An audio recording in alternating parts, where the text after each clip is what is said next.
Don't you have to tell the team about the system? Yes. Yes, I would. I mean, Mangini went to the Jets, and he goes, by the way, this is what the Patriots do. If one of you guys left and said, hey, by the way, here's secret sauce, here's a tell that Dan does during the show, okay, that's fine. Just before every question, Paulie goes, like, oh, that's how you know an answer's coming. Yeah, give him the hammer, Dan. Yeah, I appreciate that. I don't think I would tell. I don't think I would tell. If somebody said, let's say you worked for Jim Rome. If I got a new job after a long time here, I don't think I'd give you up. If you said, hey, because I had people say to me, hey, how do you guys get all those great guests? And, it's not Todd. It's, we have a unique way of getting these great guests. Good morning, Todd. How's it going? Yep, good. I have to fight them off. They all call me. I gotta say, sorry, we're booked out. It happens in 15 minutes. Yes. You wouldn't give me up? I don't think so. I know it's apples and oranges because it's competitive and you join a new program, but I don't think you would sell out your old employer that you had a lot of success with. Yeah, but a long time of success. Yeah, McLevin. Why do you think the NFL teams always sign the guy when they're about to play? There's so many times the Jets and the Dolphins sign each other's players right before. I think it's acceptable to get the game plan from the other team. It's different. He did tell Ken Rosenthal. Fires told the press. That's a way different story. Oh, so he didn't tell his teammates? He did. He did tell his team. I think he came out and he told the Athletic. Okay, I don't know if that's one of those where he tells the team and then somebody gives Rosenthal a heads up. And then he moves in for the kill with Fires and says, all right, now let's expose this here. I think the difference is he told the media. I'm pretty sure because he's quoted directly in this story. All right. Well, that's different. I have a little bit more of a problem with that. Telling the media is pretty weak. If you tell your team, now you can tell your team, do you say to your team, hey, don't tell anybody? And if you're telling your new team, how many of those guys are going to be with you once the season starts next year? Somebody's going to tell somebody, a game of telephone there. So I have a little bit more of a problem when there's a lot of things that go on. And there's a lot of things that the manager knows on one side and the other manager knows on the other side.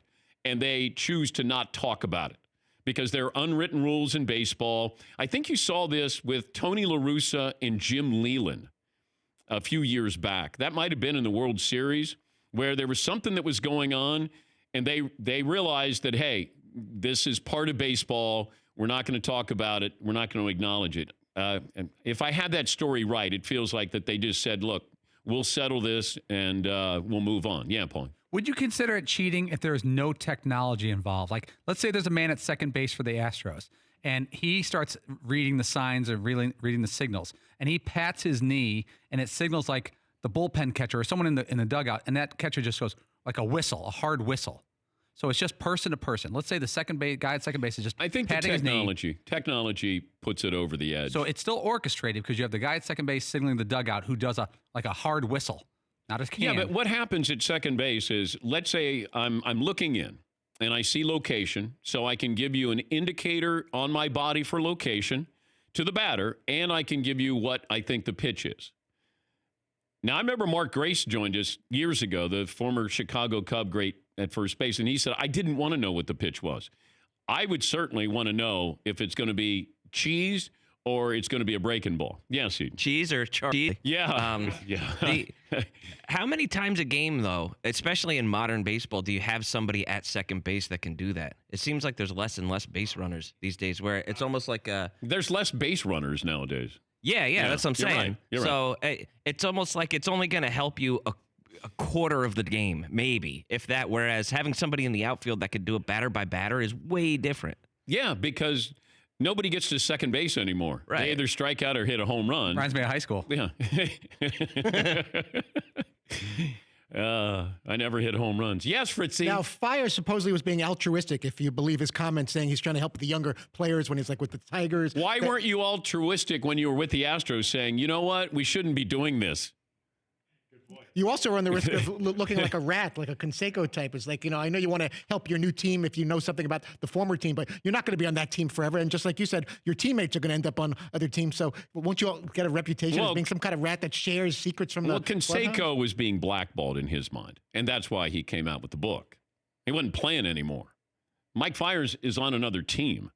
But if you were really bothered by it, then you should have been bothered by it when you played for the Astros. Yes, McLevin. But they've been knowing about the guy. The guy at second base, everyone knows. The catcher drops like 14 different signs. Yes. That's like been known for 150 years. That guy's If going you to try get busted Yeah. with a guy at second base, then I blame you. You guys, then you're stupid.